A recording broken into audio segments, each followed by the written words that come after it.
Gap 3S Aravalli range India में एक बहुत ही शानदार माउंटेन रेंज है। यह हमारे प्लैनेट पर सबसे पुराने जियोलॉजिकल फीचर्स में से एक है। ये पुरानी चोटियां इंडियन सबकॉन्टिनेंट के नॉर्थ वेस्टर्न पार्ट में फैली हुई हैं। ये लगभग 800 किलोमीटर तक राजस्थान, हरियाणा, गुजरात और दिल्ली में फैली हुई है। अरावली रेंज की अहमियत बहुत ज्यादा है। यह इस रीजन के क्लाइमेट को प्रभावित करने में एक क्रूशियल रोल निभाती है। ये रेंज थार डेजर्ट को आगे बढ़ने से रोकने के लिए एक नेचुरल बैरियर का काम करती है। इससे इस एरिया का इकोलॉजिकल बैलेंस बनाए रखने में मदद मिलती है। इसके बिना डेजर्ट और ईस्ट की तरफ बढ़ जाएगा, जिससे लैंडस्केप में बहुत बड़ा बदलाव आएगा। गैप 3S अरावली रेंज की ज्योग्राफी बहुत ही डाइवर्स और फैसिनेटिंग है। इसमें कई सारे रिज, वैलीज और प्लेटो हैं। ये फीचर्स एक पिक्चरस्क लैंडस्केप बनाते हैं जो रग्ड भी है और शांत भी। रेंज की सबसे ऊंची पीक गुरु शिखर है, जो सी लेवल से 1722 मीटर ऊपर है। ये राजस्थान स्टेट में माउंट आबू के पास है। गुरु शिखर सिर्फ एक ज्योग्राफिकल मार्वल ही नहीं है, यह स्पिरिचुअल सिग्निफिकेंस की भी एक साइट है। बहुत सारे पिलग्रिम्स इस पीक पर आते हैं ताकि वहां मौजूद टेम्पल्स में दर्शन कर सके। अरावली रेंज की एक रिच जियोलॉजिकल हिस्ट्री है। ये प्रीकैम्ब्रियन एरा के दौरान बनी थी, यानी 2.5 बिलियन साल से भी पहले। ये इसे दुनिया की सबसे पुरानी माउंटेन रेंजेस में से एक बनाती है। ये रेंज मुख्य रूप से सेडिमेंट्री और मेटामॉर्फिक रॉक्स से बनी है। ये रॉक्स पृथ्वी के शुरुआती जियोलॉजिकल प्रोसेस के बारे में वैल्यूएबल इंफॉर्मेशन देती हैं। Gap 3S Aravalli range natural resources से भरपूर है। ये कई तरह के मिनरल्स और ऑर्स का घर है। हिस्टोरिकली इन रिसोर्सेज की बड़े पैमाने पर माइनिंग हुई है।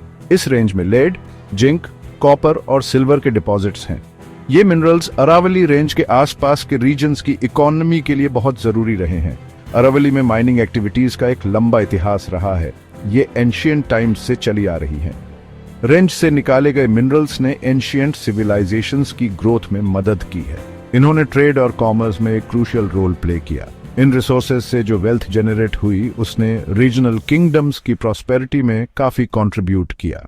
Gap 3S Aravalli range ecologically बहुत सिग्निफिकेंट है। यह फ्लोरा और फौना की रिच डाइवर्सिटी को सपोर्ट करती है। यह रेंज एक वाइटल वाइल्ड लाइफ कॉरिडोर का काम करती है। यह कई प्रोटेक्टेड एरियाज और रिजर्व्स को कनेक्ट करती है। इससे एनिमल स्पीशीज के मूवमेंट और माइग्रेशन में मदद मिलती है, जो जेनेटिक डाइवर्सिटी बनाए रखने के लिए क्रूशियल है।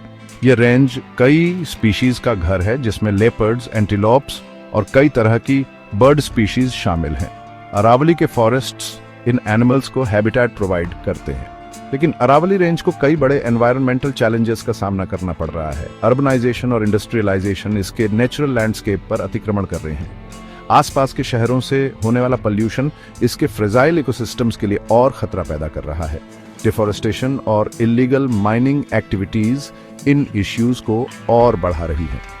अरावली रेंज को प्रोटेक्ट करने के लिए कंजर्वेशन एफर्ट्स चल रहे हैं। गवर्नमेंट और नॉन गवर्नमेंटल ऑर्गेनाइजेशंस मिलकर काम कर रही हैं। उनका मकसद डिग्रेडेड एरियाज को रिस्टोर करना और सस्टेनेबल प्रैक्टिसेस को प्रमोट करना है। एजुकेशन और अवेयरनेस कैंपेन्स भी बहुत क्रूशियल हैं। इन एफर्ट्स का मकसद लोकल कम्युनिटीज को कंजर्वेशन एक्टिविटीज में एंगेज करना है। अरावली रेंज को बचाने की अहमियत जितनी कही जाए कम है। इसकी इकोलॉजिकल और जियोलॉजिकल सिग्निफिकेंस इसे एक ऐसा नेचुरल हेरिटेज बनाती है जिसे प्रोटेक्ट किया ही जाना चाहिए।